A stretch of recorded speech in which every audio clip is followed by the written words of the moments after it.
Thought I'd give a video on how I make feed when it's too cold for molasses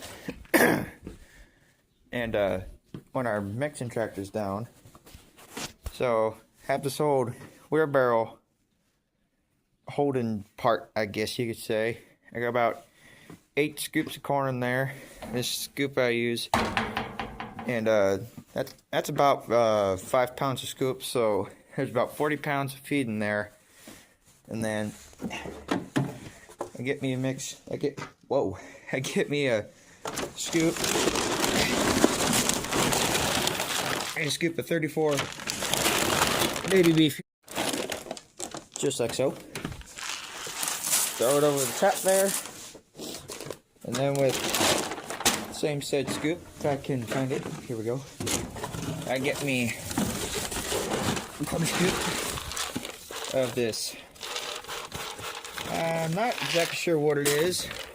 Dad came home with it one day and said, put it in the cow feed, because our feed supplier said to do so. And then I take said spoon,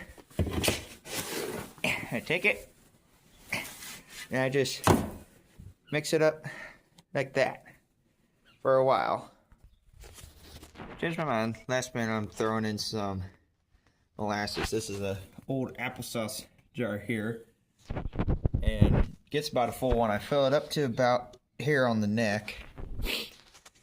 I'm not sure how much it is. I just throw it in and it looks good and wet. And then what I do here, I simply kind of I dig a little hole just like so.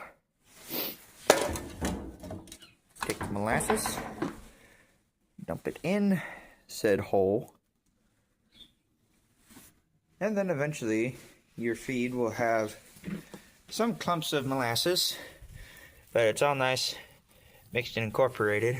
And then I get buckets for the calves. Each calf is getting about 2 scoops per. They get 2 scoops morning and night, so they're getting about 20 pounds a day. I have 3 calves, so there's 1, there's 2, maybe. Okay, there's 3, and now I need to find a 3rd bucket for Miss Grumpy Cow back there. Oh, there it is. Yoink. And she gets a scoop of corn at night. So there's her scoop. And then Cookie's got half on board. We'll get her half a scoop-ish of protein. And the reason why I feed the cow at night is because there's been some research done out there that if you feed your cows at night, they'll calve in the day. Now, I was a little skeptical of it at first, but after feeding the cow at night for 3 years in a row, and all 3 years she's had calves in like afternoon, the evening and whatnot, I'm kind of starting to believe it, and I really like doing it. So we'll get this fed to her. Open up.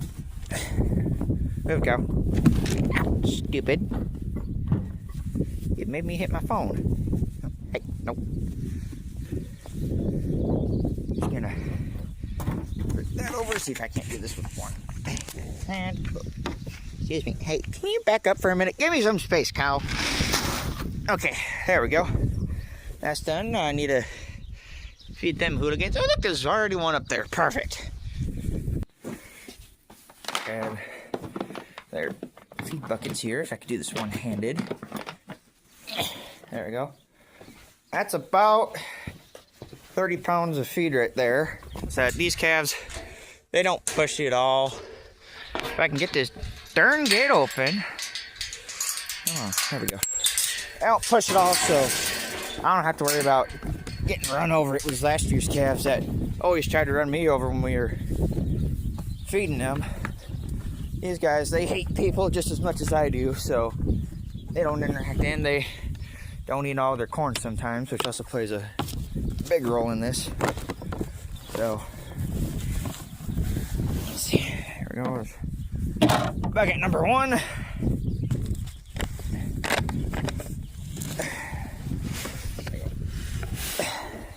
Bucket number 2. Oh, hi, Tiny.